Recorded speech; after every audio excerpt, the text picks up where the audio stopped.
21 नवंबर 2025 की दोपहर को भारत अपना made in India Tejas fighter jet को दुबई में जारी एयर शो में उड़ाता है।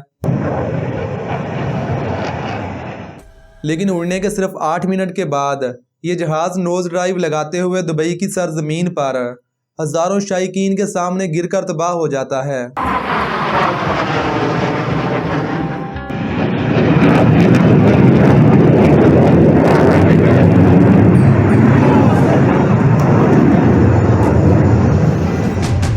तेजस वही फाइटर जेट है जिसको बनाने के लिए इंडिया पिछले 40 सालों से लगा हुआ है और 1980 से लेकर अब तक इंडिया ने तकरीबन 38 से 40 फाइटर जेट ही बनाए हैं।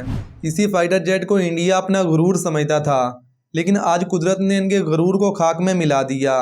लेकिन अफसोस की बात यह है कि इस हादसे के अंदर इस जहाज का पायलट भी जान से मारा गया। Gathered in large numbers, many in tears to bid their final farewell. तो ऐसे में इंडिया की आम आवाम के अंदर भी गुस्सा मौजूद है, क्योंकि तेजस कोई पहला फाइटर जेट तो है नहीं जो इस साल गिरा है। अगर आप 2025 के इन 11 महीनों में इंडिया के क्रैश होने वाले फाइटर जेट की तादाद को देखेंगे तो आप भी ये कहने पर मजबूर हो जाएंगे कि इंडिया की एयरफोर्स की हिस्ट्री में ये साल 1965 की जंग के बाद सबसे बुरा साल है। तो इसलिए भारतीय अवाम सोशल मीडिया पर आवाज़ उठा रहे हैं कि इंडियन एयरफोर्स के चीफ अमरप्रीत सिंह को अपने ओहदे से इस्तीफ़ा दे देना चाहिए। और साथ ही ये लोग ये भी सवाल उठा रहे हैं कि तेजस फाइटर जेट का ये हादसा क्या पायलट की नाकामी की वजह से आया है या फिर जहाज़ की मशीनरी के अंदर ही कोई फॉल्ट था। तो आइए फिर आज की इस वीडियो में हम जानने की कोशिश करते हैं कि इंडिया की एयरफोर्स एक प्रोफेशनल एयरफोर्स है, लेकिन फिर भी आजकल उनका इतना बुरा वक्त क्यों चल रहा है। और साथ ही क्या मोदी सरकार दुबई के एयर शो में तेजस फाइटर जेट की असल इन्वेस्टिगेशन रिपोर्ट को कभी आवाम के सामने आने देगी भी या नहीं। तो आइए फिर इन तमाम सवालों के जवाब जानने की कोशिश करते हैं आज की इस वीडियो में।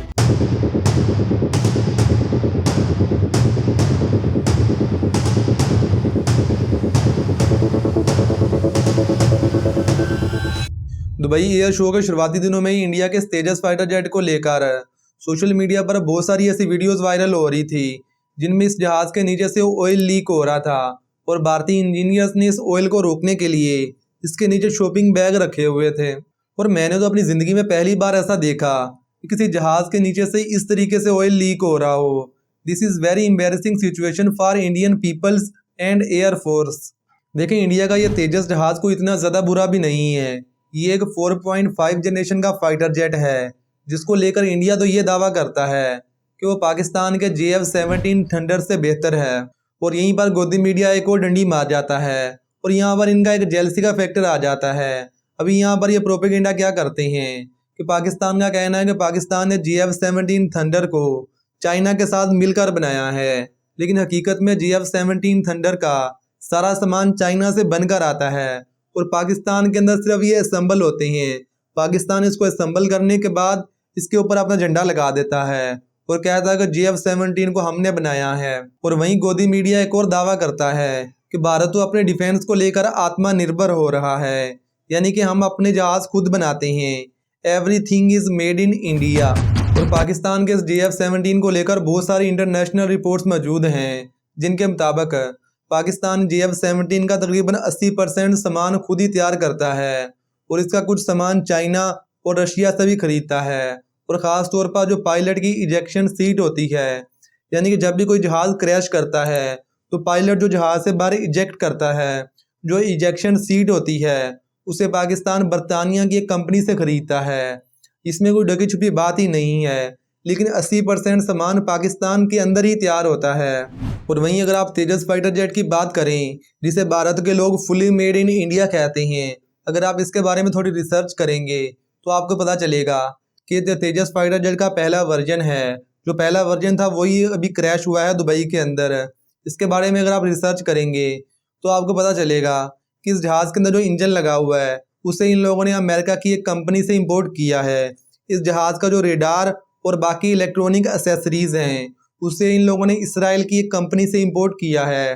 और उसके अलावा जो इजेक्शन सीट है उसे इन लोगों ने भी पाकिस्तान की तरह बरतानिया की एक कंपनी से इंपोर्ट करके लगाया हुआ है।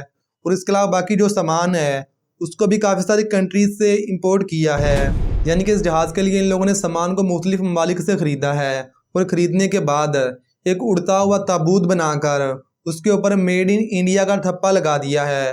भाई हमने ये जहाज़ खुद तैयार कर लिया है, ये जहाज़ बहुत सस्ता है। हालांकि इसी जहाज़ का एक वर्जन इससे पिछले साल ही गिरकर तबाह हो चुका है।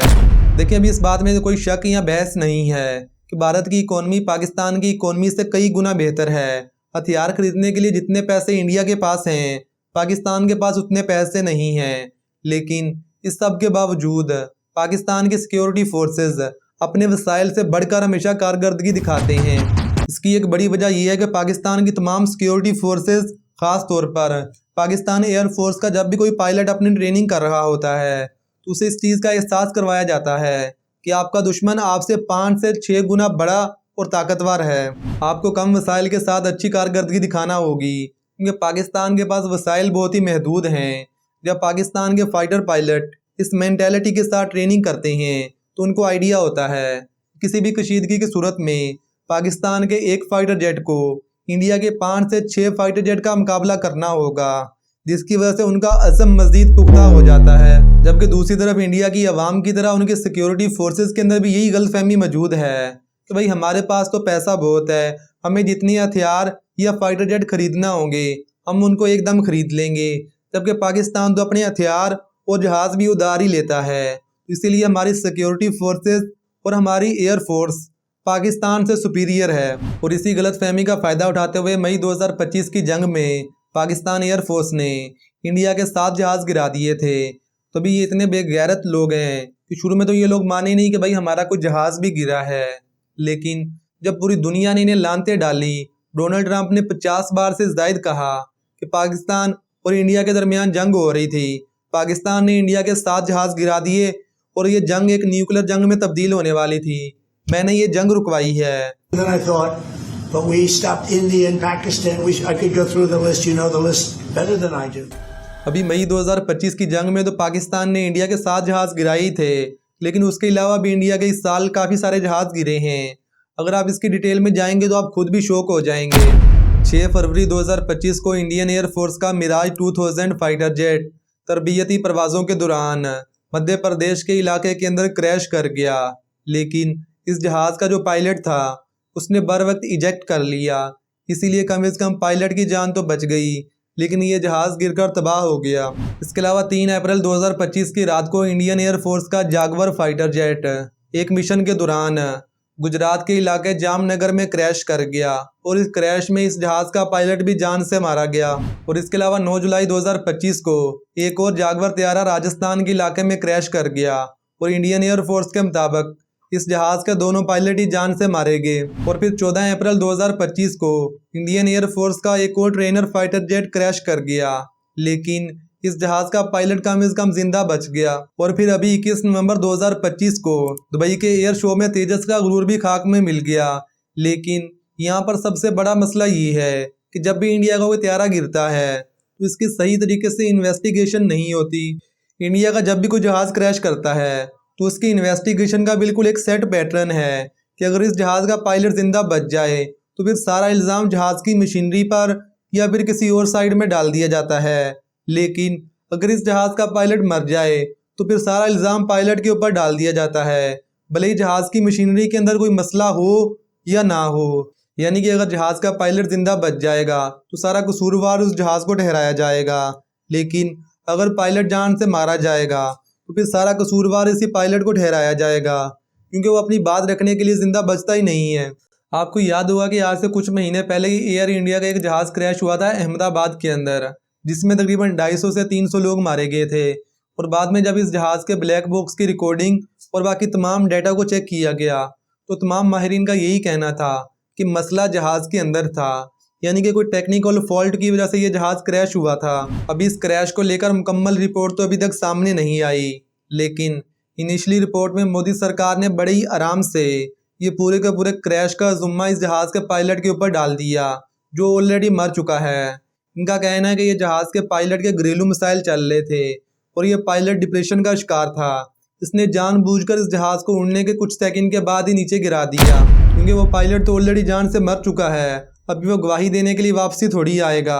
जबकि दूसरी साइड में जो कंपनी है बोइंग की, वो तो एक बहुत बड़ी कंपनी है, अभी उसके ऊपर इल्ज़ाम डालकर इनकी अपनी शामत आ जानी थी क्योंकि काफ़ी सारे मसले मसाइल इनकी अपनी एयरलाइन के अंदर भी थे। तो अब इस वीडियो के आखिर में मैं तो आपसे यही कहूँगा कि इंडिया का ये जहाज़ पाकिस्तान के साथ जंग करते हुए नहीं बल्कि दुबई के एयर शो में करतब दिखाते हुए गिरा है। इसीलिए आपको ज़्यादा डोल बजाने की ज़रूरत नहीं है, क्योंकि अगर आज इंडिया का जहाज़ गिरा है तो वक्त का पता नहीं, हो सकता है कल पाकिस्तान का कोई जहाज़ भी गिर जाए। तो अभी इनका पायलट भी मर चुका है। तो इसलिए प्लीज़ मेरी आपसे रिक्वेस्ट होगी कि आप इस मामले को ज़्यादा मजाक में नहीं लें, क्योंकि ये बुरा वक्त है, ये किसी पर भी आ सकता है। अल्लाह हाफिज़।